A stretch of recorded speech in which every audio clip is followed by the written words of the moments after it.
हमारे जो पूर्व के कर्म हैं उनको भोगने के लिए ये मानव का शरीर मिला। और दूसरे नंबर पर है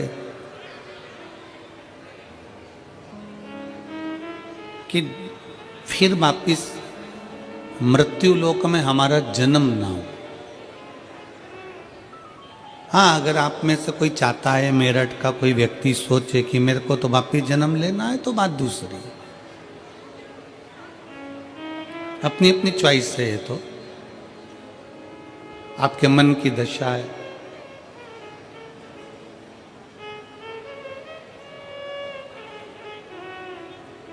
दो कारण से मानव का शरीर मिला। एक अपने कर्म का भोग भोगने के लिए, और दूसरा फिर पुनः वापिस ये मनुष्य का शरीर ना मिले, हम हमारे शंकर के हो जाएं और शंकर हमारा हो जाए और ये शरीर उसमें समा जाए।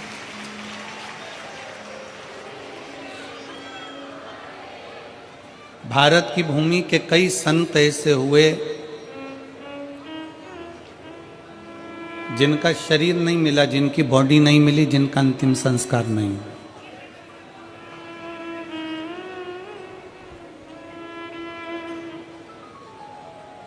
भारत की भूमि के कई संत ऐसे हुए जिनका शरीर नहीं मिला, जिनका अंतिम संस्कार नहीं हुआ, जिनकी बॉडी नहीं मिली। पहले नंबर पर है रामकृष्ण परमहंस जी, जो मां जगत जननी जगदम्बा अम्बा में सशरीर समा गए। दूसरे नंबर पर है चैतन्य महाप्रभु जी, जो जगन्नाथ जी में सशरीर समा गए।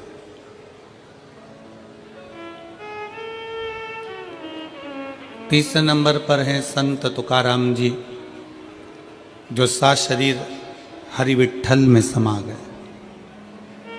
और चौथे नंबर पर है मीराबाई, जो द्वारकाधीश में सशरीर समा गई, जिनकी बॉडी नहीं मिली, जिनका अंतिम संस्कार नहीं।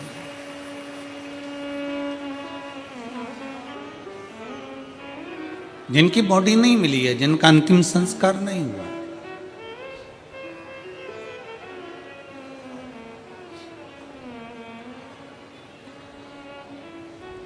जिनकी ना बॉडी मिली, ना अंतिम संस्कार हुआ, आए थे संसार सागर में अपना भगवत भजन करने के लिए, और वह भगवत भजन कर कर अपने अपने धाम को चले। दो कारण मनुष्य के शरीर के हैं। पहला अपना कर्म भोगना है, और दूसरा जो शरीर मिला है, इस शरीर को फिर पाना जरूरी नहीं, इस शरीर को परमात्मा तक पहुंचाना जरूरी है। परमात्मा तक।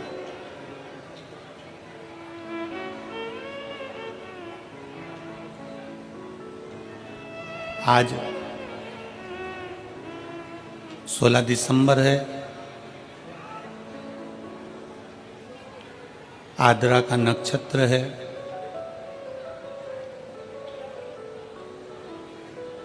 हजारों शिवरात्रियों के बराबर आज का दिन होता है, जिस दिन भगवान शंकर के एक अग्नि खंभ में ज्योति प्रकट होती है, और वो ज्योति सभी 12 ज्योतिर्लिंग में और सभी शिवालयों में विराजमान हो जाती है।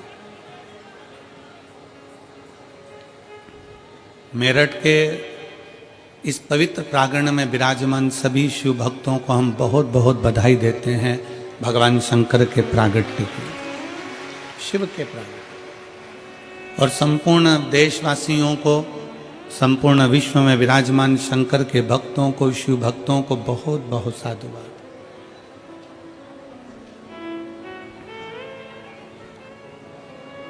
सभी शिव भक्तों के लिए बहुत साधुता।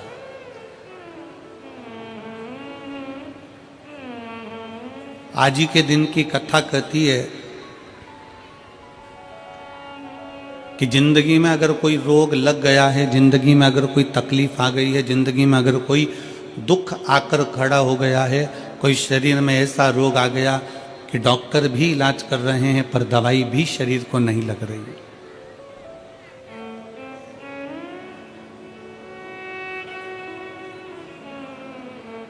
तो आज की कथा कहती है कि पानी को वाणी से अमृत बनाओ। क्या करना है? जम के बोलो जरा। पानी को वाणी से अमृत बनाओ। अब पानी को वाणी से अमृत कैसे बनाओगे?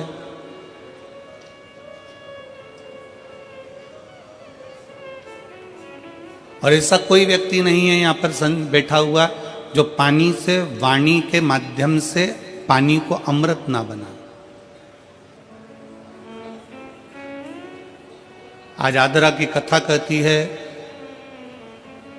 भगवान शंकर का पवित्र चरित्र कहता है, शिव महापुराण का पावन चरित्र कहता है, शिव तत्व कहता है कि अगर रोग बहुत भारी है, तकलीफ बहुत भारी है, शरीर में दवाइयाँ भी अगर असर नहीं कर रही है, तो एक पात्र में जल लिया जाता है और पंचाक्षर मंत्र नमः शिवाय या षडाक्षर मंत्र ओम नमः शिवाय या श्री शिवाय नमस्तुभ्यम जप कर उस पानी की ओर देखते रहते हैं और मंत्र का जाप करते रहते। एक माला 108 मनके की जब पूरी हो जाए, उस पानी को देखते देखते 108 मन का 108 बार भगवान का नाम पूरा हो जाए, उसी पानी को फिर भगवान शंकर पर समर्पित कर दिया जाता है और उसी पानी को झेल लिया जाता है और दिन में सुबह, दोपहर और शाम 3 बार उसका आचमन किया जाता है। शरीर में दवाई लगना प्रारंभ हो जाती है और रोग का निवारण हो जाता है। इसको कहते हैं पानी को वाणी से अमृत बनाना।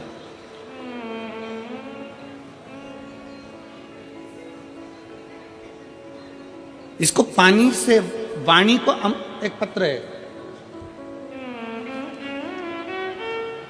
अब देखिए, पानी से वाणी को अमृत बनाने का ये पत्र आपके और हमारे बीच में।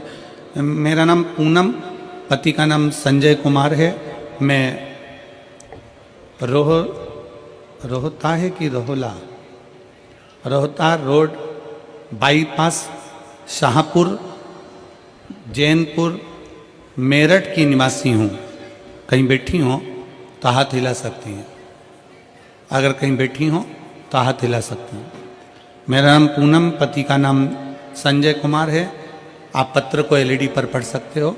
मैं रोहता रोड बाईपास शाहपुरा जैनपुर मेरठ की निवासी हूँ। कहीं बैठे हो तो हाथ हिला सकते हैं। मेरा बेटे का जब से जन्म हुआ है वह बीमार रहने लगा। इतने साल तक वह लगातार बीमार रहा।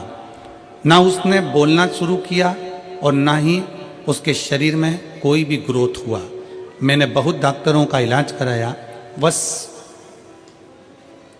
जांच भी कराई। जांच में आया कि इस बच्चे की दिमाग की ग्रोथ नहीं हुई है और ना ही होगी। यह बच्चा कमज़ोर ही रहेगा। गुरुजी, हमारी टेंशन बहुत बढ़ गई कि एक ही तो भगवान ने मुझे बेटा दिया और वह भी बीमार रहने लगा।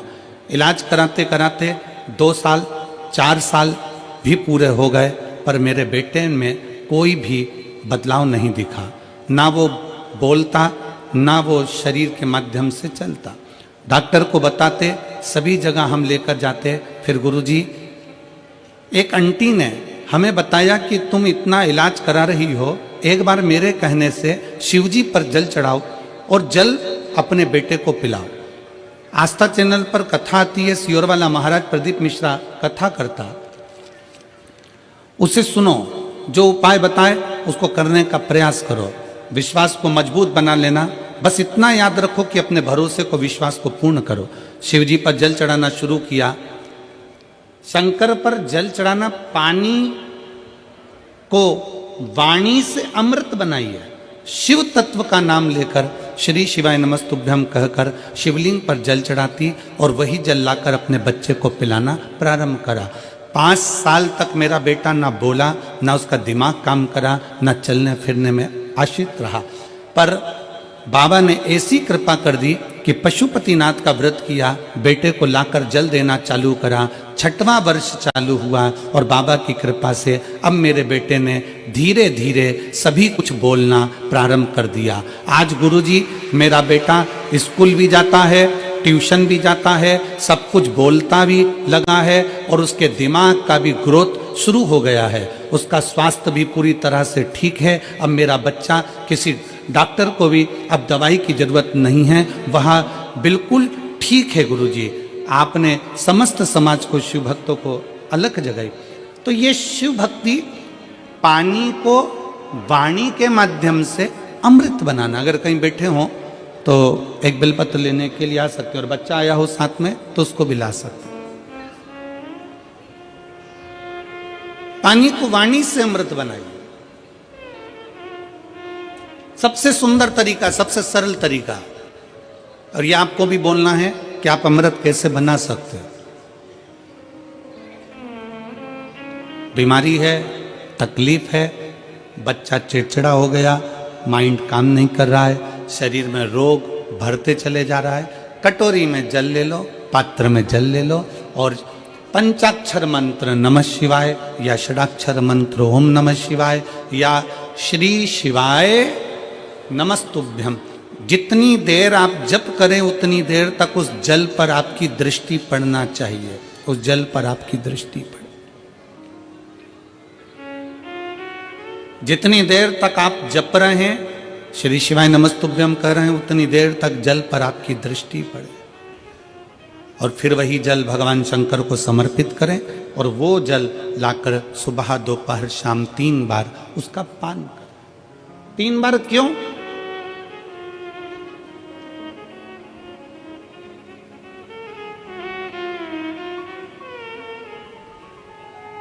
त्रिलोकी का नाथ, त्रिकालदर्शी, कैलाशी, अविनाशी, त्रिपुंडधारी, त्रिबेलपत्रधारी, त्रिनेत्रधारी, त्रिशूलधारी, त्रिपुंडधारी, त्रिलोकी के नाथ के 3 दर्शन मूल हैं।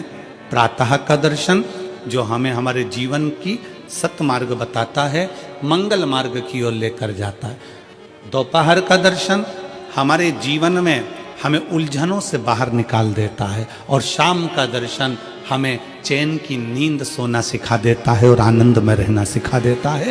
वो त्रिपुंडधारी के 3 दर्शन।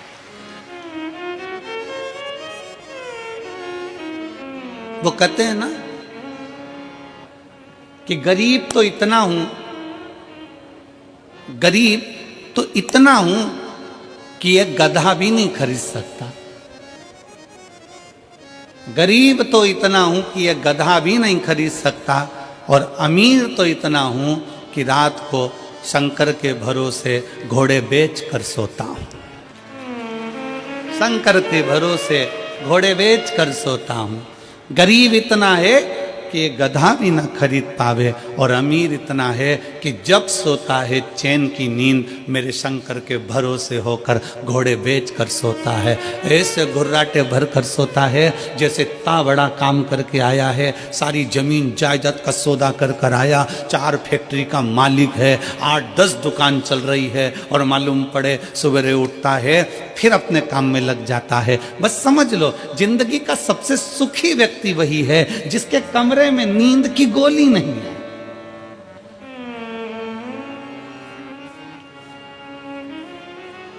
सिर के पास में कोई बाम की शीशी नहीं है, विक्स नहीं है, सोने से पहले कोई टेबलेट लेना नहीं पड़ रही है। वो दुनिया का सबसे सुखी व्यक्ति है। प्रथम सुख निरोगी काया, सबसे बड़ा सुख है निरोगी काया। शिव महापुराण की कथा कहती है एक मृत्यु वो होती है जो अटल मृत्यु होती है, जिसमें व्यक्ति मर जाता है, चले जाता है।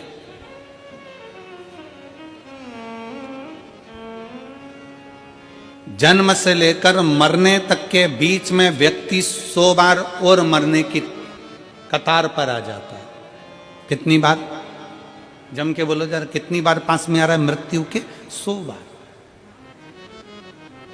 मरने वाला मृत्यु अलग है कि मरेगा, परंतु उसके पहले जन्म से मृत्यु के बीच में 100 बार तुम्हारे पास में मौत आती है। 100 बार।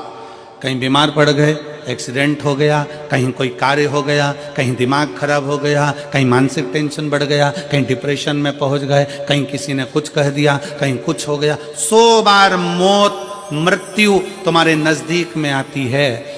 किसी ने पूछा ये शंकर पर चढ़ाया गया जल श्री शिवाय नमस्तुभ्यम कहाँ काम आता है? शिव महापुराण की कथा कहती है जो अटल मृत्यु सत्य है वो तो आएगी, मरोगे उसको कोई नहीं टाल सकता, पर जो 100 बार मृत्यु तुम्हारे नजदीक में आती है, तुमने अगर कोई धर्म करा, पुण्य करा, सत्कर्म करा, शिव का नाम लिया, पंचाक्षर नाम लिया, शंकर को 1 लोटा जल चढ़ाया, श्री शिवाय नमस्तुभ्यम कहा है, समझ लो कि तुम्हारे पास में जब 100 बार मृत्यु नजदीक में आती है ना, तो तुम्हारा पुण्य, तुम्हारा भजन, तुम्हारा स्मरण, तुम्हारा मंत्र जाप, तुम्हारा 1 लोटा जल उस मौत को टालता चले जाता है और आगे बढ़ता चले जाता है।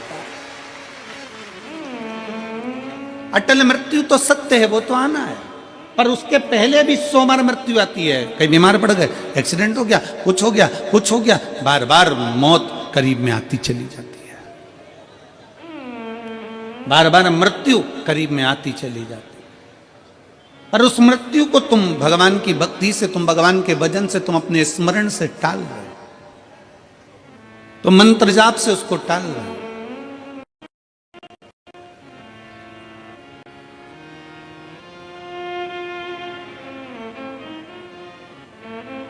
एक ऊर्जा अपने भीतर उत्पन्न करिए, एक बल अपने भीतर उत्पन्न करिए। मेरठ की यह पवित्र भूमि इतनी ऊर्जावान भूमि है कि यहाँ सनातनियों को जगाने का काम भी इस मेरठ की भूमि से क्रांतिकारियों को जगाने का किया गया था। ये मेरठ की वो पवित्र भूमि।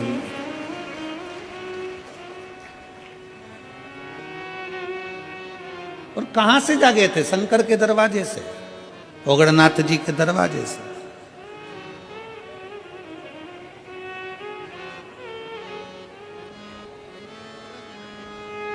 अपने आप को हमें जागृत करना है, अपने आप को हमें जागृत करना है। शिव तत्व कहता है, भगवान शंकर की कथा कहती है कि पानी को वाणी से अमृत बनाओ। और जब पानी को वाणी से, कई माताएं कहती हैं हमारा बच्चा नहीं सुनता, बहुत बहुत हम परेशान हो गए हमारे बच्चे के लिए, वो सुनता ही नहीं गुरुजी, हम कह के परेशान हो गए। कोई कहती है मेरी सास मेरे पक्ष में नहीं बोलती, कोई कहती है मेरी बहू मेरे पक्ष में नहीं रहती, कोई कहता हमारा बेटा नहीं सुनता, कोई कहती है हमारी बहू नहीं सुनती, कोई कहे हमारा भाई नहीं सुनता। और होता है, आज का जमाना बड़ा विचित्र है। एक बहू को समझाओ तो बहू कह देती गुरुजी मैं किसी के बाप की नहीं सुनूंगी,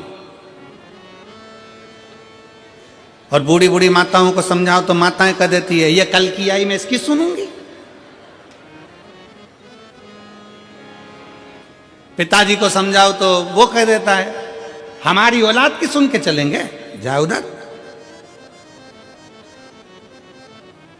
सास ससुर को समझाओ तो वो कह देते हैं मेरे को तो मेरा पति नहीं समझा पाया तो इसकी सुनूंगी।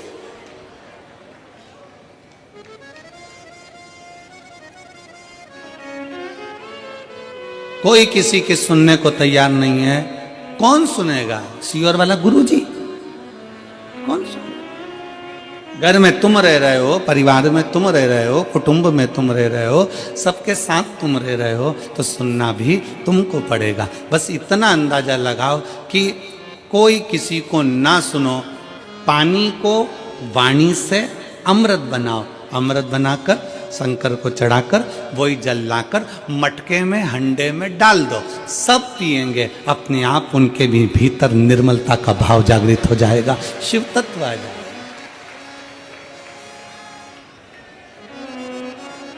शिव तत्व।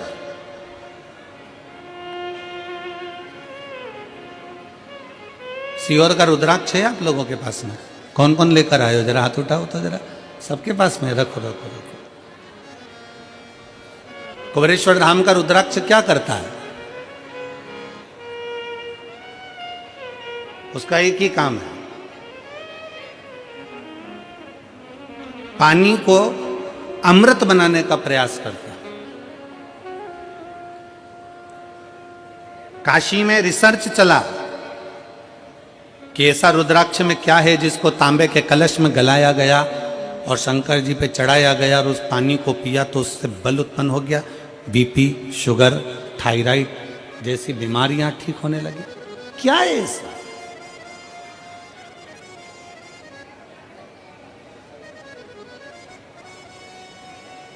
हम कहते हैं शिव महापुराण के अंतर्गत एक मुखी से लेके 14 मुखी तक रुद्राक्ष का वर्णन किया गया। शिव महापुराण में एक मुखी से लेकर 14 मुखी तक रुद्राक्ष का वर्णन किया गया और एक भी रुद्राक्ष, कोई कहता है कि एक मुखी रुद्राक्ष ज्यादा प्रबल होता है, कोई कहता है 2 मुखी प्रबल होता है, कोई कहता है 3 मुखी प्रबल होता है, कोई कहता है 5 मुखी प्रबल होता है। सारे रुद्राक्ष कोई ना कोई कहता है कि ये बहुत प्रबल होता है। फिर किसी ने कहा गुरुजी एक मुखी रुद्राक्ष कहीं मिलता है क्या? हमने कहा आज के जमाने में एक मुखी आदमी नहीं मिलता तो रुद्राक्ष की बात करते हैं। आज के जमाने में आदमी नहीं मिले, अपनी पार्टी हार जाती है तो लोग दूसरे की पार्टी में चले जाते हैं, आदमी एक मुखी नहीं रिया तो यहाँ रुद्राक्ष की क्या बात करते? इधर दालनी गली तो उधर पहुंच गए, उधर दालनी गली तो उधर पहुंच गए, उधर दालनी गली तो उधर पहुंच गए, दिन भर डोलते रहते हैं, दिन भर।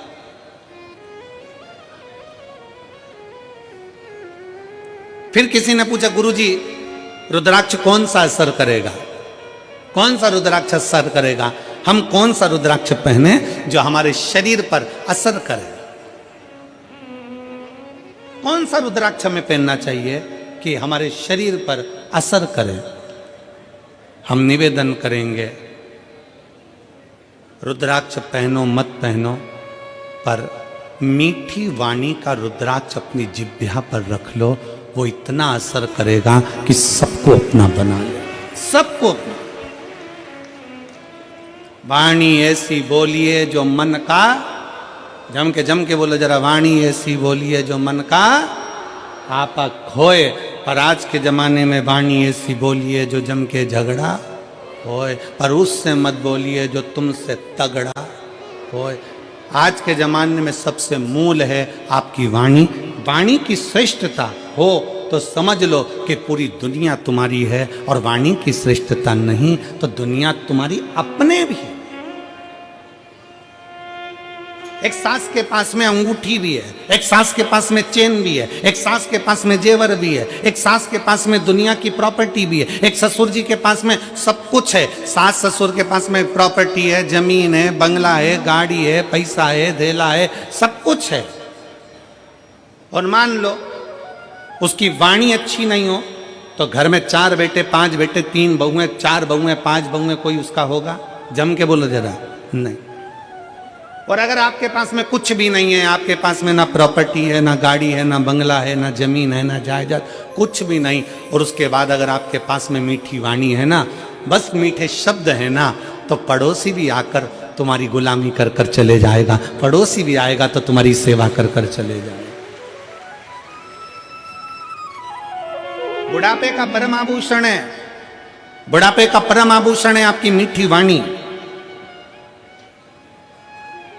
बुढ़ापे का परम आभूषण है आपके मीठे शब्द।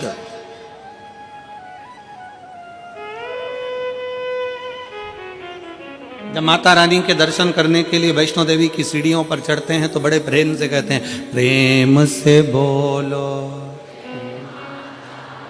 सारे बोलो, मैं नहीं सुनिया मीठी वाणी, प्रेम से बोलो। हम क्यों कह रहे हैं कि प्रेम से बोलो? माता जी के पास जा रहे हो, अपनी माँ के पास जा रहे हो, माता रानी के पास जा रहे हो, इसलिए का प्रेम से बोलो। अब वैष्णो देवी से मिलने जा रहे हो तो वहां चिल्ला चिल्ला कर करे प्रेम से बोलो। अब जरा विचार करो, अपनी सास से मिलने जाओ तो प्रेम से बोलो। अंगूठी मिलेगी, चाबी मिलेगी, प्रॉपर्टी मिलेगी। मैं नहीं सुनिया, मैं नहीं सुनिया मतलब सास कहेगी मैं नहीं सुनिया। तुम्हें प्रेम से बोलना है, तुम्हें मीठा बोलना है, तुम्हें अच्छा बोलना है। और जब तुम माता रानी के दर्शन करने जाते हो तो प्रेम से बोलते हो, जगत जननी ज्वाला माँ का दर्शन करने जाते हो तो प्रेम से बोलते हो, मनसा देवी का दर्शन करने जाते हो तो प्रेम से बोलते हो, तारा माँ का दर्शन करने जाते हो तो प्रेम से बोलते हो। बस वही प्रेम जो तुमने माता रानी के चरणों में दिया है, वही प्रेम जो तुम जगत जननी के चरणों में देते हो, वही प्रेम अपने घर के बूढ़े माँ बाप के चरणों में देना है। पूरी प्रॉपर्टी तुम्हारी है, पूरी जायदाद तुम्हारी। प्रेम से बोलो,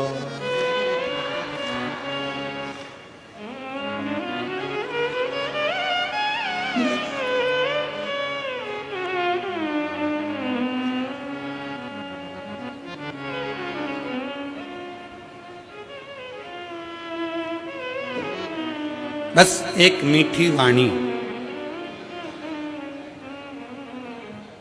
एक मीठा शब्द आपकी जिह्वा के मीठे उच्चारण भगवान के करीब में लेकर जाते हैं।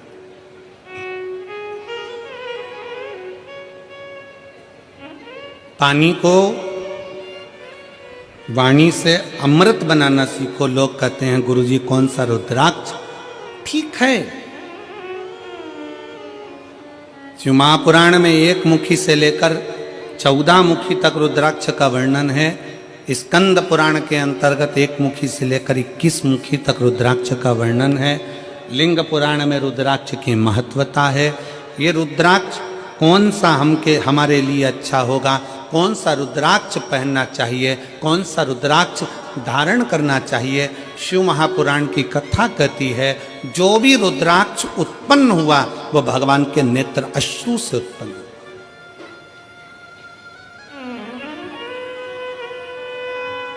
और केवल एक के मिलन से नहीं, रुद्राक्ष शंकर और पार्वती के मिलन से उत्पन्न हुआ है। मिलन से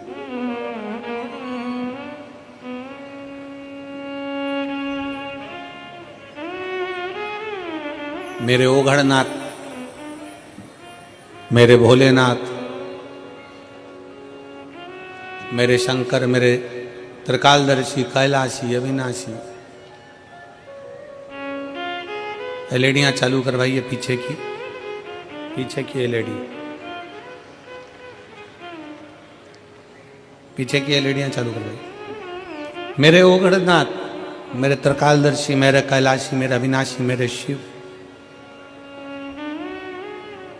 बैठ जाओ, हो रही है, बैठ जाओ, हो रही है। मेरे शंकर, मेरे ओघड़दानी, मेरे त्रिकालदर्शी, मेरे कैलाशी, मेरे अविनाशी, मेरे शंकर बैठे थे और बड़े आनंद में विराजमान थे। तभी मां जगत जननी भगवान शंकर के पास में आती हैं और उनके नेत्रों को अपने हाथों से बंद कर लेती हैं।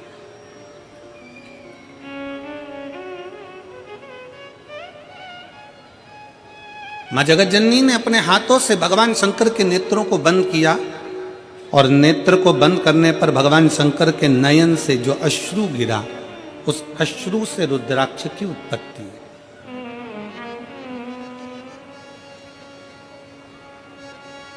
अब यहां पर यह वर्णन नहीं आया कि अश्रु से 1 मुखी रुद्राक्ष हुआ, कि अश्रु से 2 मुखी रुद्राक्ष हुआ, कि अश्रु से 3 मुखी रुद्राक्ष हुआ, कि 4 मुखी हुआ, कि 14 मुखी हुआ, कि 21 मुखी हुआ। माता ने हाथ का स्पर्श किया, नेत्र बंद हुए, अश्रु नीचे गिरा, उससे रुद्राक्ष उत्पन्न हुआ। शंकर भगवान का पुत्र है रुद्राक्ष, शंकर भगवान का स्वरूप है रुद्राक्ष, शंकर भगवान का प्रतिबिंब है रुद्राक्ष। इसलिए शिव महापुराण की कथा कहती है, एक तो पंचाक्षर मंत्र नमः शिवाय, षडाक्षर मंत्र ओम नमः शिवाय, श्री शिवाय नमस्तुभ्यम और रुद्राक्ष। ये वो हैं जिनका एक स्पर्श मात्र, जिनको नजदीक में रखा जाए तो जीवन का एक सुख अपने आप उसके करीब में आता चले जाता। मात्र स्पर्श से। और देख लिया संसार हमने देख लिया, सब मतलब के यार हमने देख लिया। झूठे नाते झूठे रिश्ते, झूठे नाते झूठे रिश्ते, अरे झूठा है संसार हमने देख लिया, सब मतलब के यार हमने देख लिया। शिव महापुराण की कथा कहती है कि रुद्राक्ष कोई सा भी हो, 1 मुखी हो, 14 मुखी हो, 21 मुखी हो, 15 मुखी हो, 11 मुखी हो, 10 मुखी हो, 5 मुखी हो, 4 मुखी हो, पर इतना याद रखना कोई सा भी रुद्राक्ष हो, अगर आपके गले में पड़ा हुआ है, अगर वो रुद्राक्ष आपके गले में है, चाहे स्त्री हो, चाहे पुरुष हो, चाहे बेटी हो, चाहे बेटा हो, अगर उसके गले में रुद्राक्ष पड़ा हुआ है तो किसी दुनिया के व्यक्ति की सामर्थ्यता नहीं है कि वो आपको धोखा दे दे और आपसे छल कर कर चले जाए।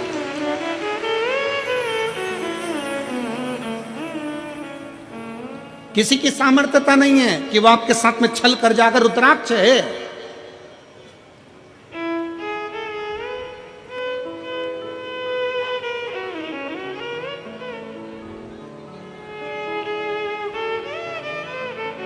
और प्रयास करो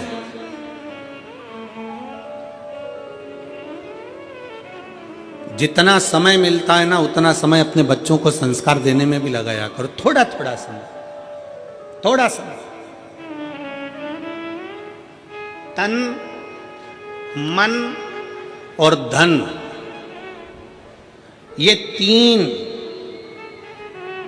अगर ठाकुर में नहीं लगते, ठाकुर मतलब जानते हो ना, हमारे आगे बैठे हैं लड्डू गोपाल जी, ठाकुर जी, शंकर जी, भोलेनाथ जी, राम जी, ये सब तन, फिर से बोलो, तुम लोग बोलो क्या क्या चीज, तन, मन और धन, ये 3 ठाकुर में नहीं लगते तो ठेके पे लग जाते हैं। याद रखो क्या क्या चीज, जम के बोलो जरा, तन, मन और धन अगर भगवान में नहीं लगते, ठाकुर में नहीं लगते तो ठेके पे लग जाते हैं। इसलिए अपने तन को भी परमात्मा में लगाओ और मन को भी परमात्मा में लगाओ, और थोड़ा धन हो तो उसको भी परमात्मा में लगाओ, तो गलत जगह पर नहीं जाए, ये गलत जगह पर नहीं पहुंचे। और याद रखना, अगर घर के बच्चे तुम्हारे गलत संगति में जा रहे हैं, कहीं ठेके तक पहुंच रहे हैं, मदिरा की दुकान तक पहुंच रहे हैं, गलत व्यसन तक पहुंच रहे हैं, समझ लेना कि कहीं ना कहीं हमारी चूक हो रही है।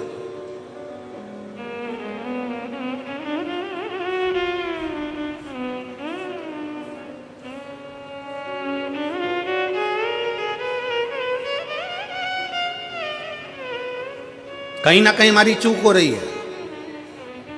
जब माता सती भगवान शंकर से विवाह करती हैं, जब माता सती भगवान शिव से विवाह करती हैं, तो भगवान शंकर से विवाह कर कर माता सती बड़े प्रेम से, आनंद से, उत्साह से, आनंद के साथ रहती हैं।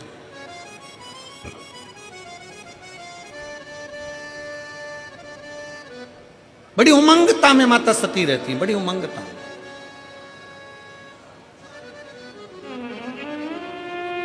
और शिव महापुराण की कथा में देवी भागवत में एक प्रसंग आता है कि देवी भागवत में एक प्रसंग आकर कहा जाता है कि माता सती अगर अपने परिवार के साथ भी अगर कहीं बाहर निकल कर जाती थी तो माता सती के नेत्र नीचे की नीचे ही रहते थे। माता सती के नेत्र नीचे रहते थे।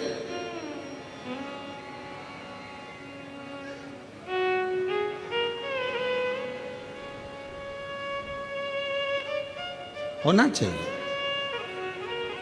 बहन, बेटी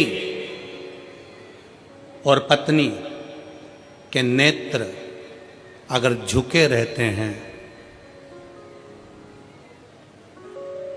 बहन, बेटी और पत्नी के नेत्र अगर झुके हैं तो उसके घर के भाई, बाप और पति का सिर कभी नहीं झुकता है।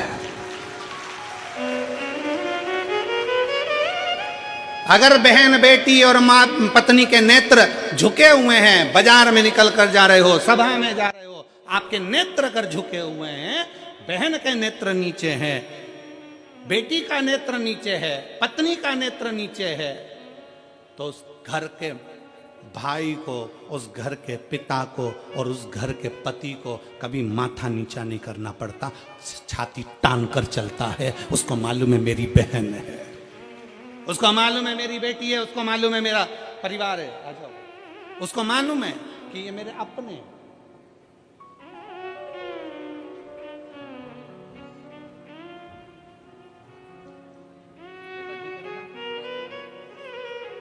एक उसके लिए भी है।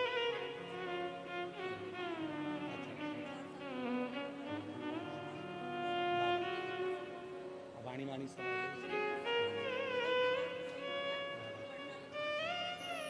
दीदी बोल रही हैं 5 साल तक कुछ नहीं बोला और ना उसका माइंड काम करा, ना शरीर, पर बाबा की कृपा से अब बच्चा बोलने भी लगा, स्कूल जाने लगा, ट्यूशन जाने लगा और पढ़ने लगा और बहुत अच्छा हो गया। यही शिव कृपा। हर हर शिव तत्व की प्राप्ति। नेत्र झुके रहे और फिर निवेदन है इस व्यासपीठ के माध्यम से, आपकी दृष्टि अगर रहे तो श्रेष्ठ रहे। दृष्टि में भेद नहीं होना चाहिए, नयनों में भेद नहीं होना चाहिए। गलत सोच, गलत विचार, गलत दृष्टि हमको गलत मार्ग की ओर लेकर चली जाती है और फिर वही दुख, वही तकलीफें हमारे जीवन में आती है। वही तकलीफ। हुआ क्या था?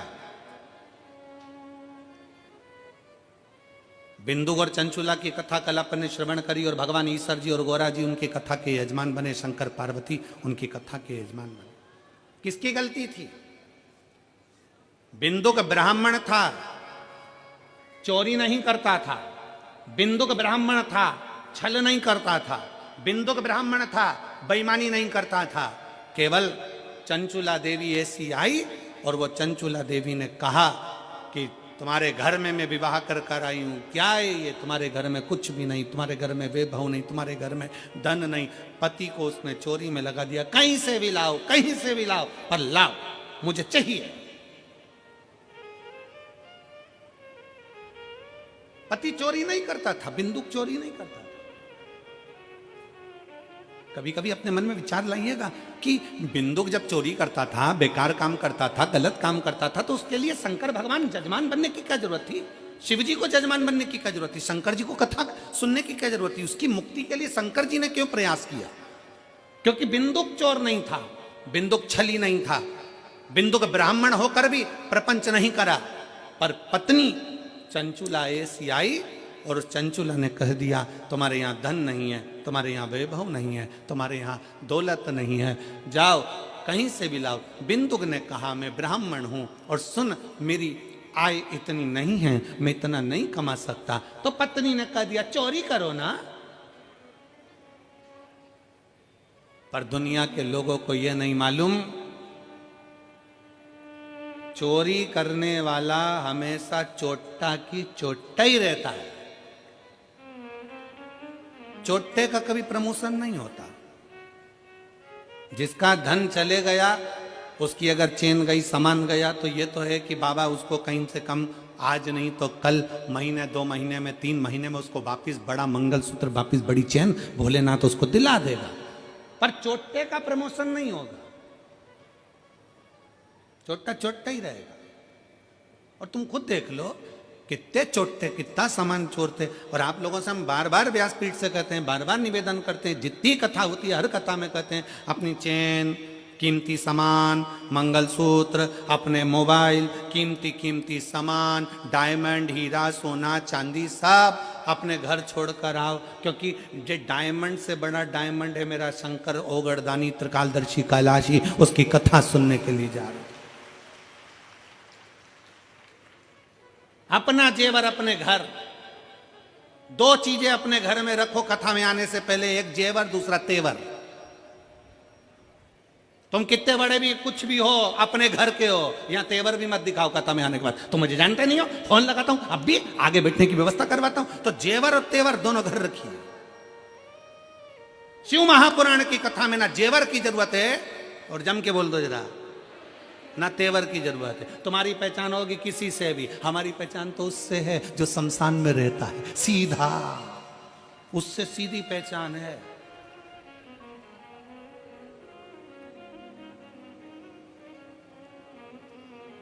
तो दोनों चीजें अपने घर पर रखो, एक जेवर भी और एक तेवर भी। शिव महापुराण में आओ ना तो दोनों चीजें छोड़कर आओ। कितने भी सेठ हो, कितने भी पैसे वाले, कितने भी करोड़पति, कितने भी अरबपति, कितने भी धनपति, अपनी जगह पर हो गए। शंकर जी के पास जो भी जाता है ना वो एक जैसा। शमशान में कोई तुम्हारे यहाँ मेरठ में भले ऐसा होता होगा कि मरने वाले को डनलफ के गद्दे पे ले जाते होंगे, हमारे यहाँ नहीं ले जाते। हमारे यहाँ तो वही 4 बांस,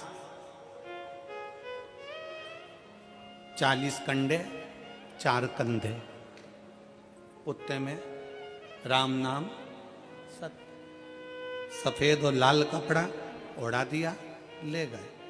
कितना भी सेठ हो, कितना भी करोड़पति हो, कितना भी धनपति हो, कितना भी वैभवपति हो, चाहे दुनिया का कंगाल से कंगाल व्यक्ति हो, पर शंकर भगवान के दरवाजे पर शमशान में जब पहुंचेगा उसकी शान सम होगी, इसलिए उसका नाम शमशान है। वहां सबका लेवल बराबर है, कोई बड़ा नहीं, कोई छोटा नहीं, अपने घर कर हो गए तो छोड़िए अब अपने घर पर। जितने जितने लोग कथा सुनने के लिए मेरठ में आए, या रायपुर जब कथा रहे, रायपुर में कथा रहेगी 24 तारीख से 30 तारीख तक। रायपुर में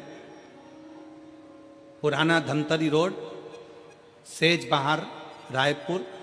कथा का समय रहेगा 2 बजे से 5 बजे तक, रायपुर छत्तीसगढ़ की कथा का। 24 दिसंबर से 30 दिसंबर तक कथा चलेगी, जिसके आयोजक रहेंगे कमल जी देवांगन। तो हम तो उनसे भी कहेंगे जो भी कथा सुनने आए, अपना जेवर अपना तेवर अपने घर छोड़ कर आओ। यहाँ तो बाबा क्यों किया, हम तो बाबा के भरोसे चलते हैं, हम तो बाबा के भरोसे चलते हैं। ये दुनिया वाले जलते हैं, ये दुनिया वाले जलते हैं, भोले बाबा के भरोसे चलते हैं, शंभू बाबा के भरोसे चलते हैं। तो शिव महापुराण की कथा कर रही है, भगवान शंकर का चरित्र कर रहा है। कुछ आभूषण, आभूषण है मेरा शंकर, कोई आभूषण नहीं है, आभूषण मेरा शिव है, मेरा शंकर ओघड़दानी त्रिकालदर्शी कैलाशी अविनाशी। नेत्र बंद करे माने, रुद्राक्ष प्रकट हुआ। रुद्राक्ष कोई साधारण नहीं, रुद्राक्ष शिव का एक अंश स्वरूप है, अंश स्वरूप।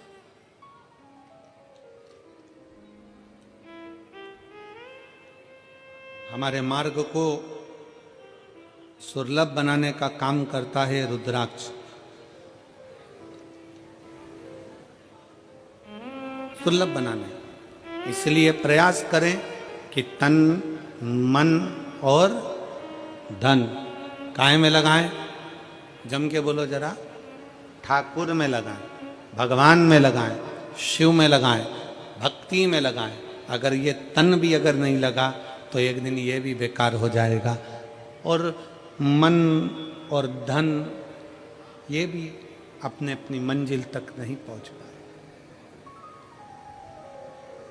इसको श्रेष्ठता की जगह रखा।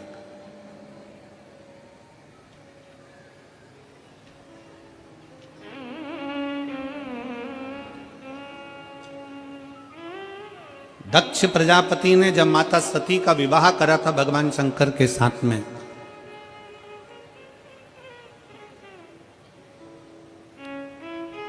दक्ष प्रजापति ने जब माता सती का विवाह भगवान शिव के साथ करा था तो शास्त्र कहता है कि दहेजा में इतना अंबारियां दी गई, इतना वैभव दिया गया, इतना धन दिया गया, इतनी संपदा दी गई दहेजा में, इतना इतना सामान दिया गया दहेजा में। सती माता देख रही थी कि मेरे पिता ने हीरा पन्ना, दक्ष प्रजापति हैं, दक्षों के राजा हैं, इतना इतना आभूषण, इतना इतना धन, इतना इतना वैभव, इतना इतना पूंजी माता सती की विवाह में दिया गया, इतना वैभव दिया गया।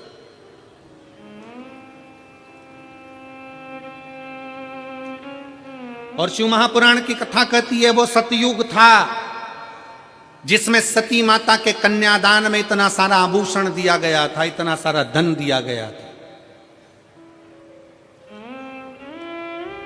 वो त्रेता युग था जिसमें राम जी के विवाह के समय पर माता सीता जी को बहुत सारा दहेजा दिया गया था।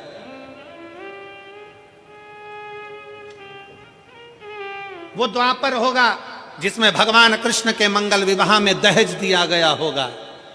परशु महापुराण की कथा कहती है ये कलयुग चल रहा है, इस कलयुग में अगर बेटी को कन्यादान में कुछ देना है तो अच्छी शिक्षा बेटी को देकर भेजिए, उससे बढ़कर कन्यादान कुछ नहीं।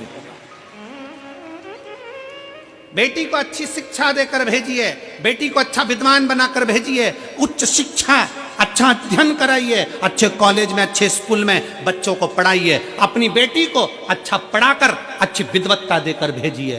क्योंकि बेटी के जीवन में पेट्रोल पंप देखा, गाड़ी देखी, बंगला देखा और मालूम पड़े कि लड़का कहीं गलत विचारों से जुड़ा हुआ मिल गया तो बेटी को रोना नहीं पड़ेगा, अपनी मेहनत खुद करना जानती है, अपना परिश्रम खुद करना जानती है। इसलिए बेटी को कन्यादान में अगर कुछ देना चाहते हो, बेटी को कन्यादान में कुछ प्रदान करना चाहते हो, वो सतयुग था, वो त्रेता था, वो द्वापर था, पर कलयुग का सबसे बड़ा कन्यादान अगर कुछ है तो एक माँ बाप अपनी बेटी को अच्छा पढ़ाएं, अच्छा विद्याध्ययन कराएं, उसको काबिल बनाएं और उस पद तक पहुंचाएं कि तुम्हारी बेटी जिस दिन तुमसे मिलने के लिए आए तो खुश होकर कहे पापा आज मेरा प्रमोशन हो गया, आज मैंने फिर एक कंपनी में आगे बढ़कर नौकरी करी है, पापा आज मुझे सम्मान मिला है, पापा आज मैंने ये किया है। बेटी की प्रतिष्ठा, बेटी का कन्यादान, धन, ये गोदरेज की अलमारी हो, फ्रिज हो, कूलर हो, वॉशिंग मशीन हो, ये लैपटॉप हो, इससे बेटी का कन्यादान नहीं है। बेटी का कन्यादान है उसकी उच्च शिक्षा।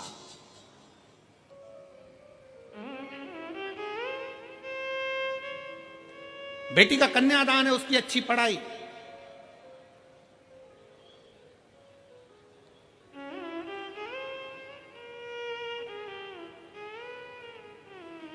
बहुत बड़े बड़े सम्मेलन होते हैं, बहुत बड़े बड़े आयोजन होते हैं जिसमें बहुत सारा सम्मेलन में भी दहेज दिया जाता है। वहाँ इतने लोगों का ब्याह, अलमारी दी, ये दी, वो दी, ये दिया, वो दिया।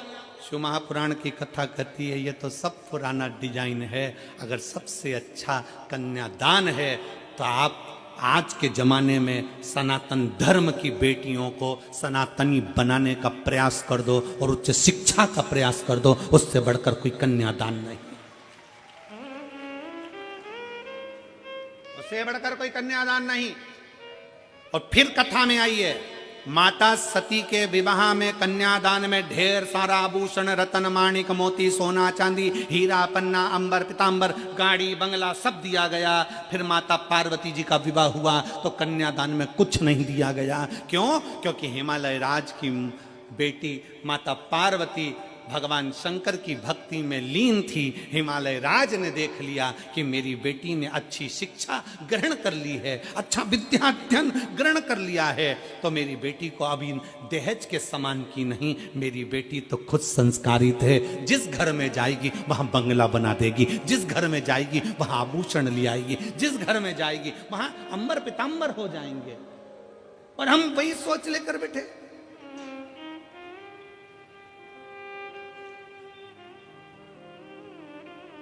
लड़का जन्म लेता है और घर के लोग जब ब्याह करने का समय आता है तो लड़के के माँ बाप भी सोचने में पड़ जाते हैं, लड़की के बाप के पास में इतना सामान है, ऐसा लगता है देगा, वो तो देगा, वो तो देगा, वो तो देगा, वो तो देगा, वो तो देगा, वो तो देगा, अंगूठी तो देगा, चेन तो देगा, घड़ी तो देगा। अरे तुम्हें सोचना चाहिए कि लड़की के बाप के पास में कितना भी सामान हो, पर मेरा लड़का इतना बोल्ड है, वो कमाकर अपनी पत्नी को देगा और हमें भी देगा। ये बोल्डता होना चाहिए।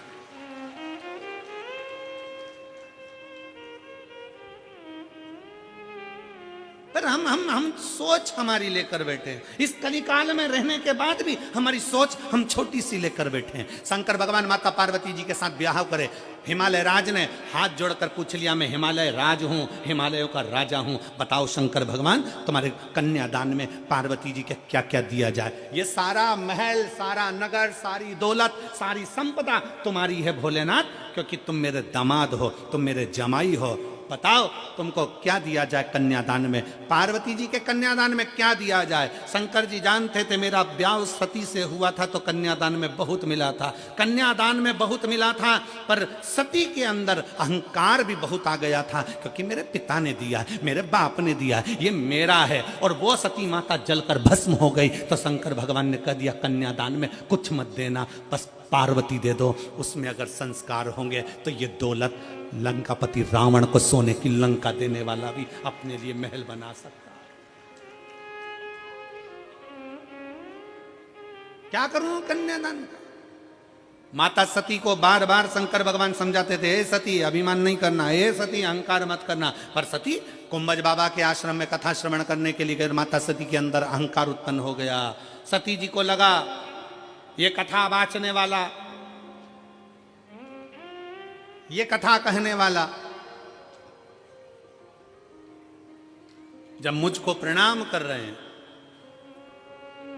कथा वाचने वाले जब मुझे प्रणाम कर रहे हैं, तो ये तो मेरे आगे फिर छोटे। कथा वाचने वाला जब व्यासपीठ पर बैठता है तो आप सबको नमन करता, प्रणाम करता है। बोलो करता है कि नहीं करता। हम भी आते हैं, आपको प्रणाम करते हैं, नमन करते हैं। क्यों करते हैं? क्योंकि कथा वाचने वाला बड़ा नहीं है, कथा सुनने वाला बड़ा।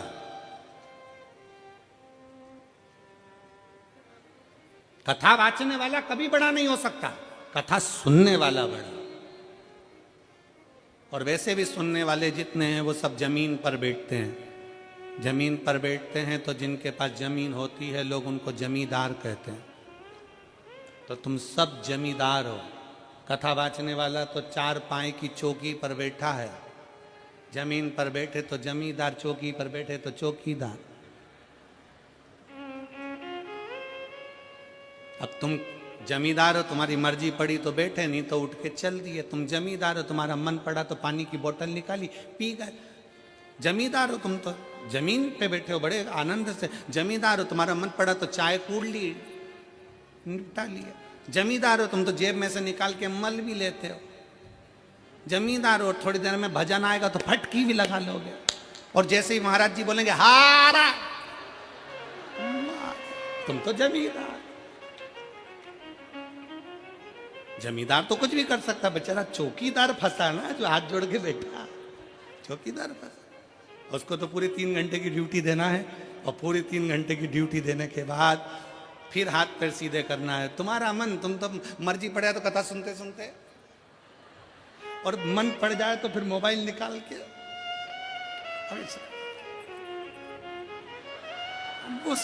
सेल्फी समाउने। जमींदार हो, जमींदार तो कुछ भी कर सकता। भगवान शंकर का ज्योतिर्मय स्वरूप आज ही के दिन प्रकट हुआ था, इसलिए बाबा के भाव से निवेदन कर अपने दिल की बात कही। सब साथ में बोलेंगे।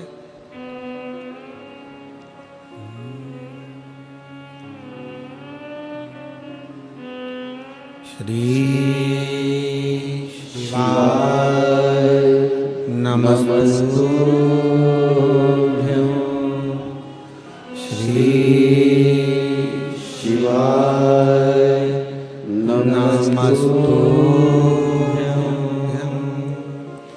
श्री शिवाय नमस्तुभ्यं।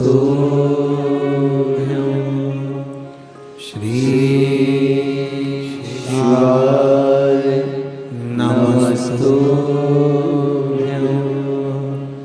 श्री शिवाय नमस्तुभ्यं।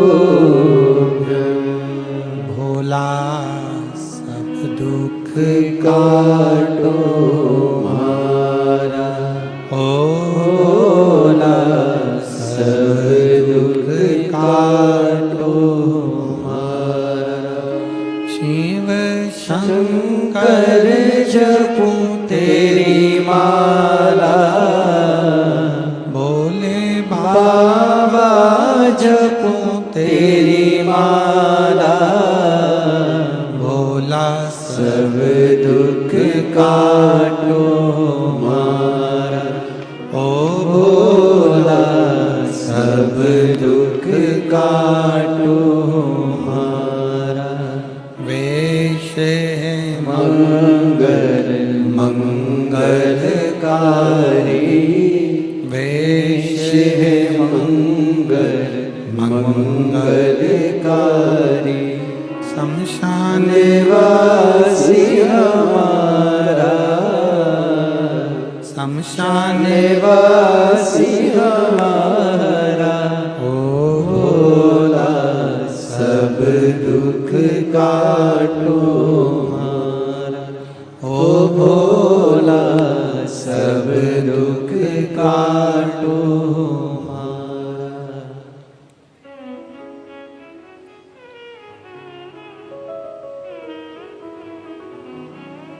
भगवान ओगड़दानी त्रिकालदर्शी कैलाशी विनाशी शिव की कथा कर रही है।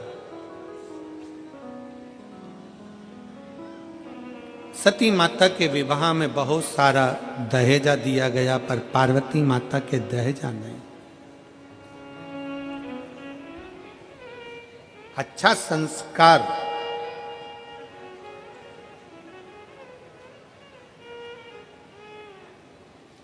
जिस गांव में पानी की कमी होती है वहां की फसल बिगड़ जाती है, और जिस घर में संस्कारों की कमी होती है वहां की नस्ल बिगड़ जाती है। संस्कारों की कमी मत आने दो। हिमालय राज ने माता पार्वती जी को श्रेष्ठ संस्कार दिए, श्रेष्ठ संस्कार होना चाहिए। संस्कार बहुत, हम कल जा रहे थे तो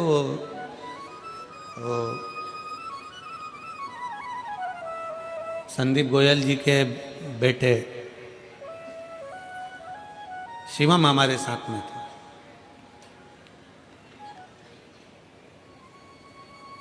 तो हमने शिवम से पूछा, क्यों बाबू कितने भाई हो? कहे गुरुजी दो। एक कारण एक सीधा। हमने कहा ठीक। फिर गाड़ी चलाते चलाते हमने पूछा, दोनों की शादी हो गई? कहा हो। ठीक।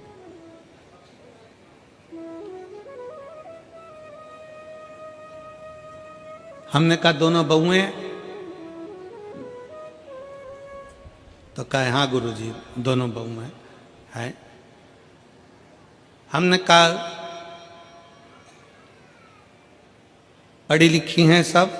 कहे हाँ गुरुजी पढ़ी लिखी है। हमने कहा फिर तुम अगर कोई कर्म कर रहे हो, तुम कोई कार्य कर रहे हो, या तुम्हारा कोई वो स्कूल है, आदिक है, तो हमने कहा उन बहुओं को भी थोड़ा बहुत काम सौंपो, जिससे वो भी स्कूल जाएं। उनकी जो एजुकेशन उनके माँ बाप ने दी है, वो एजुकेशन का सही उपयोग वो कर सके और उसको आगे बढ़ा सके। अपने ज्ञान को दूसरे को दिया जाए। धन चोरी हो सकता है, संपदा चोरी हो सकती है, वैभव चोरी हो सकता है, सत्ता वापिस चोरी होकर बदल भी सकती है, पर आपके भीतर की विद्वत्ता, जो माँ बाप ज्ञान देते हैं, जो संस्कार देते हैं, जो विद्या अध्ययन आपने करा होता है, वो अपना ज्ञान अपन दूसरे को देकर हो सकता है कि उसको अच्छे लक्ष्य तक पहुंचा सके। और वही माता पार्वती जी का चरित्र कर रहा है। हमारे बच्चों को हम कन्यादान में कुछ दें ना दें, हमारे बच्चों को हम अलमारी, फ्रिज और वो थाली का सेट, डिनर सेट, मोती का सेट, सोफा, बोलते जाओ, सोफा सेट, हाफ सेट, और ये सब मिलने के बाद फिर ससुराल वाले अपसेट।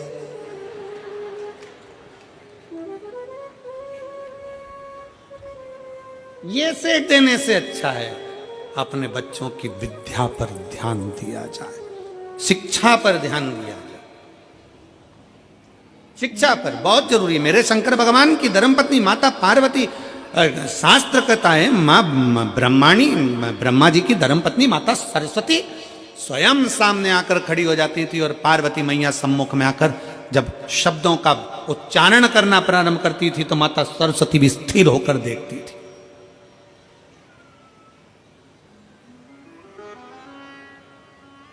और एक बार माता ब्रह्माणी को अहंकार आ गया था। ब्रह्मा जी के सम्मुख में ब्रह्माणी ने कह दिया था, सारे स्वर मुझ में समाये हैं, मैं स्वर की देवी हूं। सारे स्वर मुझ में समाये हैं, मैं स्वर की देवी हूं। सब कुछ मुझ में भरा हुआ है, मैं ज्ञान की देवी हूं। तब माता पार्वती जी ने सरस्वती को बिठाकर कहा था, सरस्वती ऐसे शब्द कभी ना बोलिए, अहंकार के शब्द अपने भीतर ना आना चाहिए। तब सरस्वती माता भरी सभा में जब विराजमान थी और सभा के अंतर्गत जब स्वरों का ज्ञान प्रारंभ हुआ था, तब माता सरस्वती को फिर अभिमत्ता का भाव उत्पन्न हो गया था। तब देव अधिदेव महादेव ने माता सरस्वती के सम्मुख में जो संगीत का स्वर अपने डमरू की नाद से दिया, वो देते ही माता सरस्वती स्तुब्ध हो गई, चुप हो गई, मौन।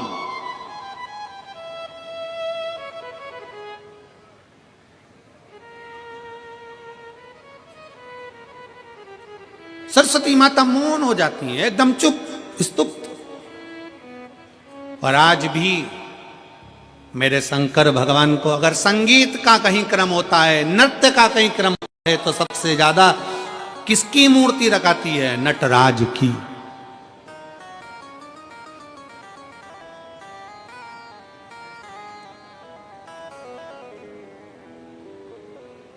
शिक्षा वो आभूषण है, शिक्षा वो हीरा है जो अपने बेटी को, अपने बेटों को जरूर दीजिए, बहुत जरूरी है। और उस शिक्षा का जब आभूषण आपके बच्चों के अंतर्गत आएगा, तो जैसे अभी कथा में कहा था कि तन मन धन तीनों परमात्मा में लगाओ, ठाकुर में लगाओ, शिव में लगाओ, नहीं तो ये ठेके में चला जाएगा। इसलिए संस्कार अगर अच्छे हैं, शिक्षा अगर अच्छी है, विद्वत्ता अगर अच्छी है, तो निश्चित है हमारे घर के बच्चे कभी भी गलत जगह पर नहीं जाएंगे और वो सत्मार्ग की ओर बढ़ते चले। शिक्षा सीखो उनसे। पार्वती मैया को कहा, हिमालय राज बोले क्या दें हम आपको, क्या प्रदान करें हम आपको, आप ले लीजिए, इतना धन वैभव संपदा साहब है, ये पूरा महल भरा पड़ा है, हिमालय राज का पूरा नगर बड़ा पड़ा हुआ है, ढेर सारा सामान बड़ा पड़ा हुआ है, ले जाओ इसको। शंकर भगवान बोले नहीं, मुझे ये नहीं चाहिए, मुझे केवल पार्वती चाहिए। क्यों? क्योंकि शंकर जी जानते थे कि पार्वती जी ने व्रत तप साधना करी है, वो मुझे पाने के लिए करी है। और व्रत तप साधना जब मुझे पाने के लिए करी है, तो पार्वती मेरे लिए आ रही है, मैं उसके लिए। आज के जमाने में तो शादी में कितना दूल्हा दुल्हन के लिए रात भर, अभी शादियों का सीजन चल रहा है, रात को 9-9 बजे से माताएं ढोलक ले लेके बैठती हैं, लड़के के शादी में खूब गाती हैं, बन्ना जी बन्ना जी बन्ना जी। बोलो गाती कि नहीं गाती? अरे बोलो तो जम के गाती ना। और लड़की के यहाँ गाते हैं बनी जी बनी जी बनी जी। बना बनी का मतलब है कि दोनों में बन के रहे, और दोनों में नी बनी तो काय का बना और काय की बनी, उसका मतलब ही क्या हुआ? और तुम ढोलक पीट पीट के गा रही, बना जी दिल्ली जाना जी, वहां से लहंगा लाना जी, बन्नी फिर पहन के आएगी, फिर यूं इठलाएगी, फिर यूं फरमाएगी कि झुमका गिरा रहे। क्या मतलब? तो मतलब क्या हुआ ये बताओ।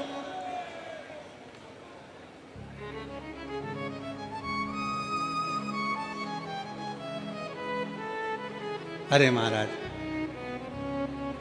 शिव तत्व में कहता है भगवान शंकर का सुंदर भाव कहता है, दोनों में बनना चाहिए। शंकर पार्वती का संबंध ही एक ऐसा संबंध है, माता सती बहुत सारा दहेजा लेकर आई थी, खूब सारा सामान लेकर आई थी, क्योंकि सती माता को लगा कि मैं जिस महादेव जी से विवाह कर रही हूँ, शंकर भगवान से विवाह कर रही हूँ, सती माता को लगा कि उनके घर में कुछ नहीं है, मैं सब सामान लेकर जाऊं। पर सती मैया सामान तो ले गई, सामान के साथ में माता सती अपने पिता दक्ष प्रजापति का थोड़ा सा अहंकार भी ले गई, अभिमान भी ले गई। और कभी अभिमान लेकर मत चलो, कभी भी उस अभिमान को छोड़कर चलो। हम यजमान परिवार आशीष जी बंसल जी को इस बात के लिए धन्यवाद देंगे। आशीष बंसल जी जितनी बार सीओर आए, जितनी बार एक दो कथा में भी उनसे मिलना हुआ, तो उन्होंने, हमने जब बातचीत हुई तो उनके शब्दों में हमको एक बात अच्छी लगी कि वो हमेशा एक ही बात करते थे, गुरुजी हम पूछते मेरठ में व्यवस्था, तो कहे गुरुजी सब भोलेनाथ बैठा है सब करेगा, शंकर जी बैठा है सब करेगा। और हमारी जो समिति है केदारेश्वर समिति, गुरुजी बहुत बोल्ड है। उन्होंने ये नहीं कहा कि हम बोल्ड है, उन्होंने ये नहीं कहा कि हम जजमान कर लें या ये कर लें, उन्होंने कहा गुरुजी हमारी केदारेश्वर समिति बहुत बोल्ड है, वो सब कर सकती है, आप चिंता ना करें। शंकर का नाम ही उनकी समिति का है, आप चिंता ना करें, सब होगा। इसको कहते हैं समर्पण, अभिमत्ता को त्याग कर शिव तत्व की प्राप्ति, अहंकार को पटक कर शंकर की प्राप्ति। सती मैया लेकर गई सामान, तो सामान के साथ में ले गई थोड़ा सा अभिमान। इसीलिए फिर निवेदन है, जितने भक्त शिव महापुराण की कथा को आस्था चैनल के माध्यम से सुन रहे हैं, टीवी चैनल के माध्यम से सुन रहे हैं, फेसबुक यूट्यूब के माध्यम से सुन रहे हैं, और इस मेरठ की पवित्र भूमि से सुन रहे हैं, आपसे निवेदन है बहू लाना तो कार वाली नहीं, बहू लाना तो संस्कार वाली लाना, जो हमारे को लेकर चले।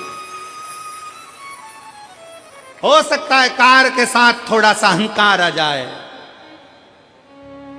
हो सकता है कार के साथ थोड़ा सा अहंकार आ जाए, पर शिव पुराण कहती है कि संस्कार के साथ कभी अहंकार नहीं आता, संस्कार के साथ संस्कार ही रहता है। उसकी भक्ति का बल बढ़ता है, उसके विश्वास का बल बढ़ता है। एक पत्र है,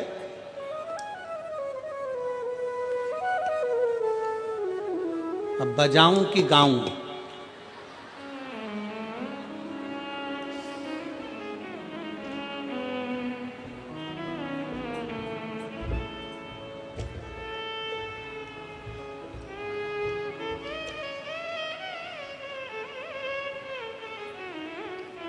मैं बच्चों की दादी, हमारी भी दादी हो, मैं सतीश चौधरी पत्नी मंजू देवी, गांव रामपुरा, जिला बदायूं, उत्तर प्रदेश से हूँ। मेरा मोबाइल नंबर ये है। अब डमरू पकड़ा दिया तो नंबर तो हमको याद हो गया, ठीक है। कहीं बैठी हो तो हाथ हिला सकती हैं, और अगर आई हो तो बेलपत्र लेने के लिए आ सकती हैं। मैं सतीश चौधरी पत्नी मंजू देवी, गांव रामपुरा, जिला बदायूं, उत्तर प्रदेश से आई हूँ। मेरा मोबाइल नंबर ये है। मैं बहुत दुखी थी बाबा। मुझे 15 साल का एक लड़का, 16 साल की एक बेटी थी। मेरा बेटा जो 15 साल का था, उसको बीमारी लग गई और ब्लड कैंसर हो गया। ब्लड कैंसर से मृत्यु हो गई। उसके बाद एक बेटी है, पर मन ठीक नहीं रहता, रोती रहती कि मेरा लड़का चले गया। डॉक्टर को दिखाया कि हो सकता है कि मैं फिर वापिस माँ बन जाऊं और मुझे संतान हो जाए। डॉक्टर ने मना कर दिया, पेट में गांठ है तो मैं बच्चा नहीं हो सकता, माँ नहीं बन सकती। तब मैंने किसी के कहने पर टीवी पर बाबा की कथा सुनना प्रारंभ करी, और हमें कथा के माध्यम से इतना विश्वास हुआ। मैं रोते रोते मैनपुरी की कथा में पहुंच गई, और मैनपुरी की कथा में जब गई और मैनपुरी के पंडाल में मैंने जाकर कथा सुनी, और बाबा से केवल एक ही प्रार्थना करी कि मेरा गया हुआ बेटा मुझे वापस दे दो। बाबा से प्रार्थना करी, घर आई, डॉक्टर ने तो कह दिया था कि मैं माँ नहीं बन सकती, पर बाबा की कृपा से मेरा गर्भ ठेर गया और बाबा की करुणा से मेरे घर में एक बेटे ने जन्म ले लिया। मैं बाबा को यहाँ प्रणाम करने के लिए, मैं शिव को नमन करने के लिए, एक विश्वास, एक भरोसा, एक दृढ़ता आपके भीतर है। एक पत्र और है, बड़ा सुंदर पत्र है।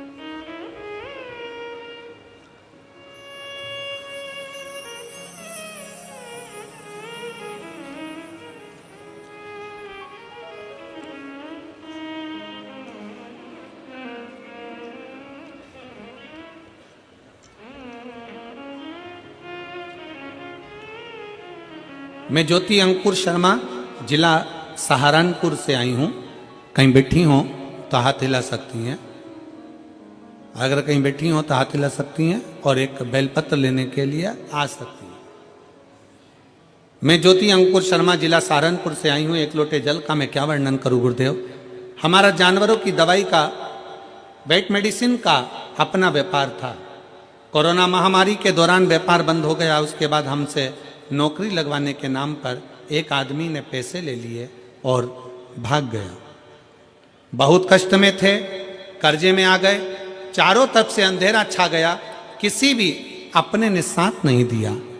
जब बच्चे दूसरे बच्चों को देखकर कुछ भी मांगते ना तो आंखों से आंसू आ जाते, बहुत नकारात्मकता आ गई, किसी भी चीज में मन नहीं लगता। गुरुदेव, बच्चे भूखे रहते, दूसरों का मुंह देखते, शरीर में बीमारियों ने भय लगा रहता।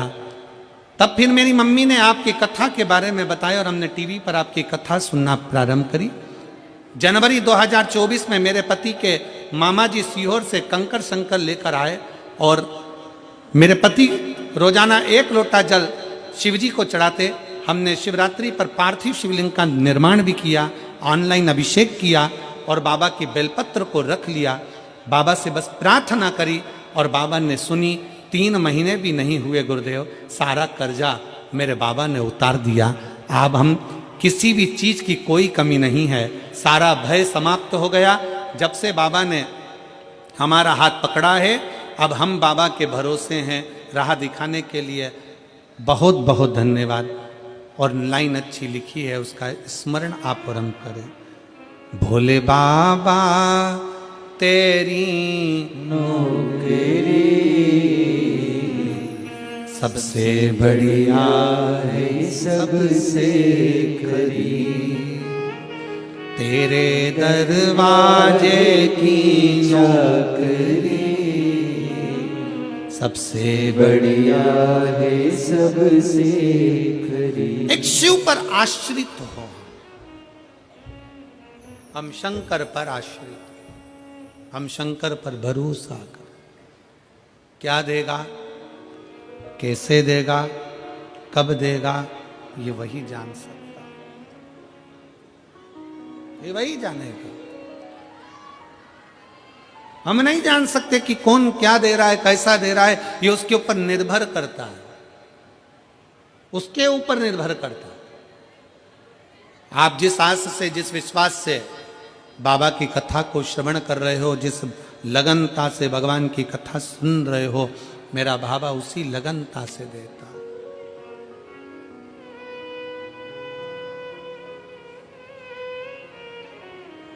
जो जैसी भावना लाया वो वैसा ही फल पाया, जो जैसी भावना लाया वो वैसा ही फल पाया।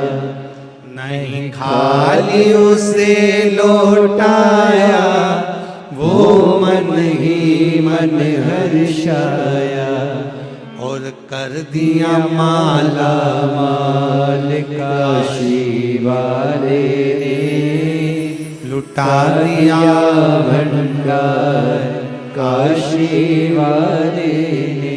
ओ कर दिया माला माल काशी वाले ने, लुटा दिया भंडार काशी वाले ने। इस पत्र में इस बहन ने लिखा शर्मा ने, ज्योति अंकुर शर्मा, जिला सहारनपुर से हैं।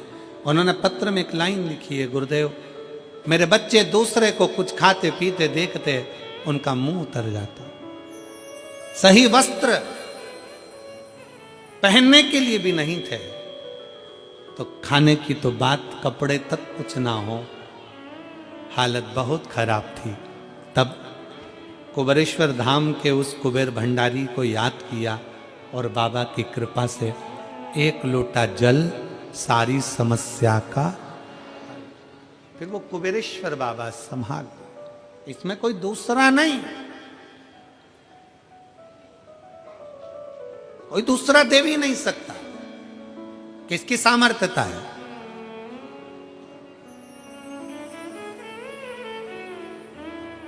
और फिर निवेदन है आप सबसे, शिव महापुराण कथा के माध्यम से एक विनय निवेदन है, किसी को मरने के बाद कंधे पर उठाओ ना उठाओ चलेगा, पर किसी के जीते जी अगर कोई तकलीफ में है तो उसको अपने कंधे का सहारा देकर आगे जरूर बढ़ाओ, जरूर बढ़ाओ।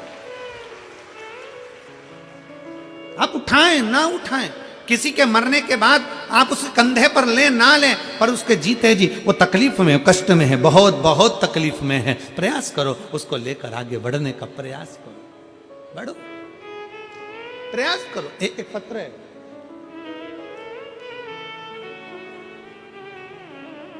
पहले इस लड़के का फोटो देखिए जिसका लीवर, किडनी सब बेकार हो चुका है और शुगर इतना बढ़ गया कि उसका लीवर, किडनी सब काम करना बंद कर दिया। बच्चे का फोटो आप लोग एलईडी के माध्यम से देखेंगे जो वेंटिलेटर पर पड़ा है। सब कुछ शरीर का जो जो फंक्शन है सब काम करना बंद कर दिया और आखिरी में उसको वेंटिलेटर पर डाला।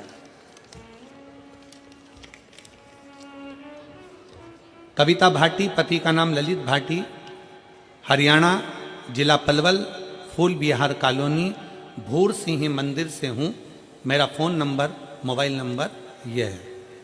एक लोटे जल का मैं क्या वर्णन करूं गुरुजी, मेरे देवर की तबीयत इतनी बिगड़ गई कि शुगर 500 से ऊपर हो गया, जिसके उन्हें सांस लेने में दिक्कत होने लगी, तो जिसे हम उन्हें हॉस्पिटल में ले गए तो डॉक्टरों ने देखने पर बोल दिया तबीयत ज़्यादा है, इन्हें वेंटिलेटर पर डाल दिया। अब इस पत्र के माध्यम से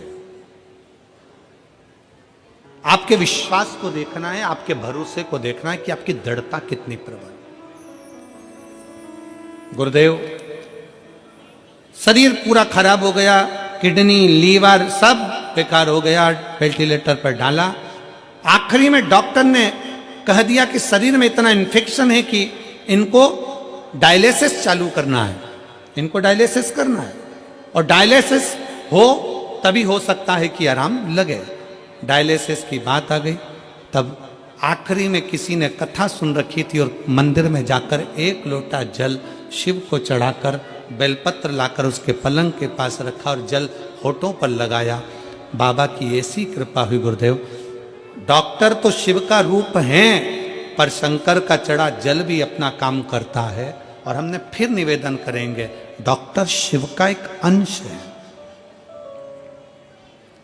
डॉक्टर भी आपके लिए मेहनत करते हैं, शिव का एक अंश है। डॉक्टर बहुत परिश्रम करते हैं, पर साथ में शंकर पर करा गया भरोसा, विश्वास इतना दृढ़ हो गया। किसी के पास सीहोर का रुद्राक्ष था, वो रुद्राक्ष उसके पास में रखा और बाबा की ऐसी कृपा हुई गुरुदेव, 3 दिन के अंदर उन्हें वेंटिलेटर से नीचे उतार दिया और डायलिसिस की भी जरूरत नहीं पड़ी। उनका किडनी और लीवर काम करना प्रारंभ कर दिया। अगला फोटो लगाया है जिसमें मेरे देवर ठीक हो गए, उनका मैं फोटो लगा रही हूँ। अगला फोटो आप लोग एलईडी के माध्यम से देख सकते हैं। पहला फोटो, फिर ये दूसरा फोटो जिसमें वो ठीक हुए। शिव तत्व की प्राप्ति, शंकर की भक्ति और शिव की उदारता एक विश्वास के साथ, एक भरोसे के साथ।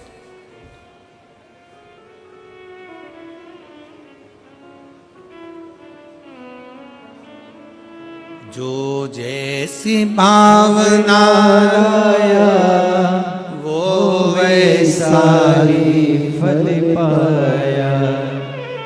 मैनपुरी की कथा में वो बहन कथा सुनने बैठती है कि मेरा बेटा मुझे वापस मिले, वो देता है, क्यों ना दे।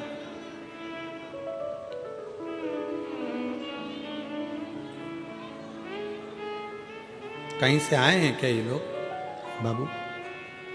आप लोग क्यों खड़े हो? कोई बाहर दंडवत आए हैं क्या? दंडवती है, आ जाओ। एक जो दंडवती करता है आ जाओ, आ जाओ।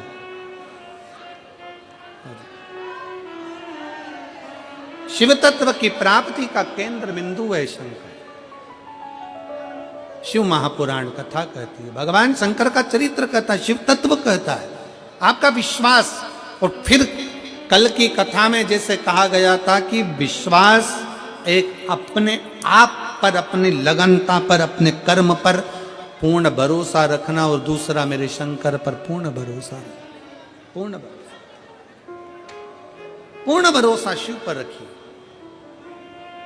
और जब भरोसा प्रबल होगा तो शिव को मिलने में देरी नहीं। सती मैया की कथा कर रही है, माता पार्वती जी का चरित्र कर रहा है कि माता सती सामग्री लेकर गई, पर साथ में अभिमान अहंकार थोड़ा सा लेकर चली गई, जिसके कारण उनका ध्यान भगवान की कथा में नहीं लग पाया, भगवान की कथा में उनका चित्त नहीं लग पाया। कुंभज बाबा कथा कर रहे थे, सती मैया का चित्त नहीं लग पाया, सती मैया का मन उच्चिष्ट हो गया, सती मैया का मन उच्चिष्ट हो गया, उनका ध्यान कथा में नहीं गया। और शिव महापुराण का सबसे बड़ा क्रम है, आप जितनी देर पंडाल में बैठो, भगवान की आरती हो, कर्पूर गौरम हो, शिव आरती तक जब तक कथा के पंडाल में बैठे हो, तब तक भगवान शंकर की कथा में तुम्हारा चित्त, तुम्हारा मन, तुम्हारा ध्यान रमा होना चाहिए।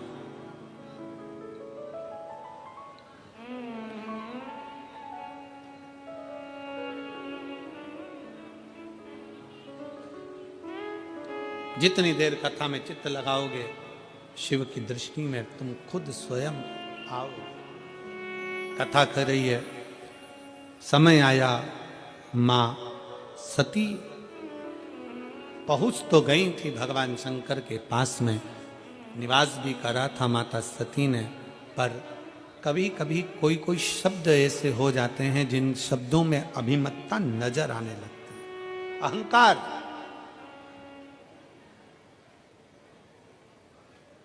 और सब कुछ आए शरीर में,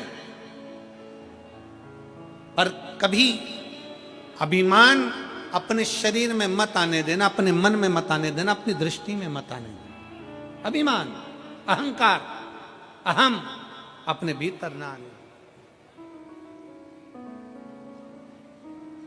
अहंकार में तीन गए, धन, वैभव और वंश। ना मानो तो देख लो रावण, कौरव और कंस, तीनों अहंकार में चले गए, तीनों अभिमत्ता में चले गए, तीनों अहम में चले गए। स्वयं लंकाधिपति रावण के सामने भगवान शंकर भी जाकर खड़े हो गए थे और रावण से कह दिया था, रावण तेरे सामने राम युद्ध करने के लिए खड़े होंगे। रावण सुन, अगर तुझे मुझसे कुछ चाहिए, कोई सहयोग चाहिए तो मांग ले। रावण अगर तुझे मुझसे कुछ सहयोग चाहिए तो मांग। रावण कहता है नहीं बाबा नहीं। भोलेनाथ जी से कहता है कि मुझे तुमसे कुछ नहीं चाहिए, क्योंकि मुझ में वो बल है। सोने की लंका में रहता हूं, सोने के महल में रहता हूं, सोने के नगर में रहता हूं, और पूरा मेरा जितना परिवार है ये बहुत प्रबल परिवार है।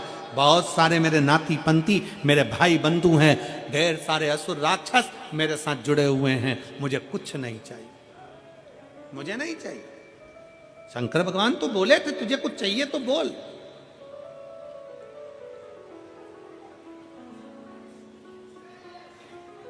क्या दिया जाए तुमको?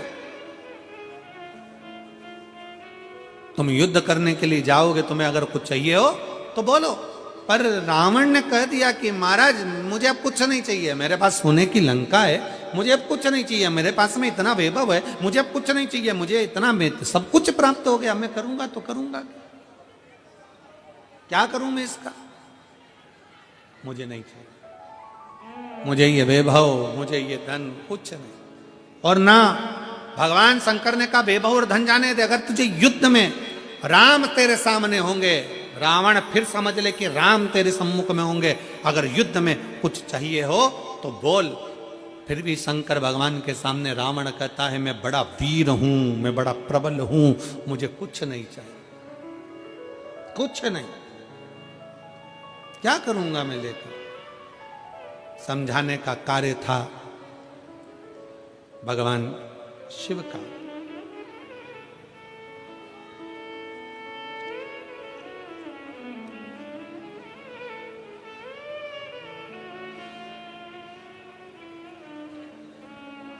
समझाने का काम था भगवान शंकर का, अगर कुछ लगता हो तो ले लीजिए, पर रावण अभिमत्ता में नहीं लिया।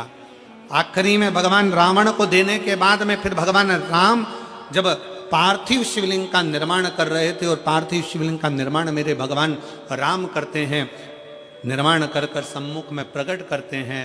शंकर भगवान राम जी के सामने भी आकर खड़े हो गए, राम जी के सामने।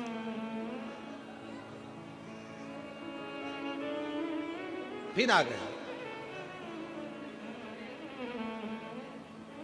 और मेरे राम सम्मुख में, राम के सम्मुख में मेरे भगवान शंकर, राम के सम्मुख में मेरे शिव फिर सम्मुख में आ गए, फिर आए।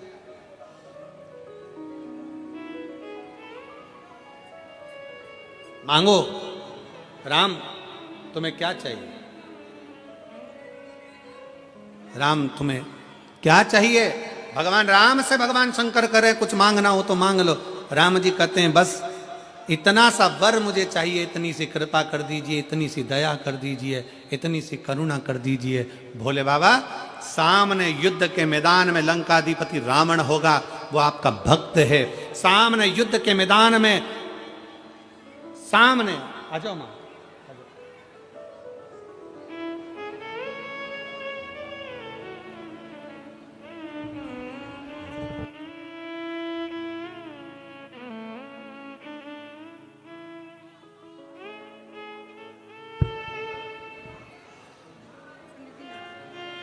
आपका डमरू हमको मिल गया था और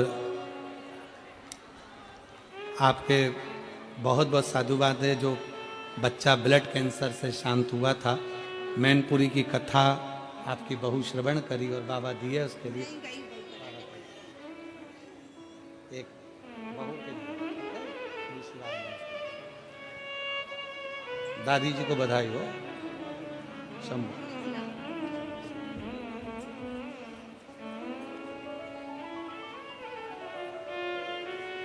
शिव तत्व की प्राप्ति भगवान शंकर स्वयं राम जी के सम्मुख में कर रहे हैं। राम जी मैं गया था लंकाधिपति रावण के पास में, मैं पहुंचा था रावण के नजदीक में, और रावण से भी मैंने कहा था कुछ चाहिए हो तो मांग ले। रावण ने कुछ नहीं लहा, कुछ नहीं लिया। राम जी आपके सम्मुख में भी मैं आया हूं, मांगो, बताओ आपको क्या चाहिए। राम जी कहते हैं प्रभु कुछ भी नहीं, केवल सामने आपका जो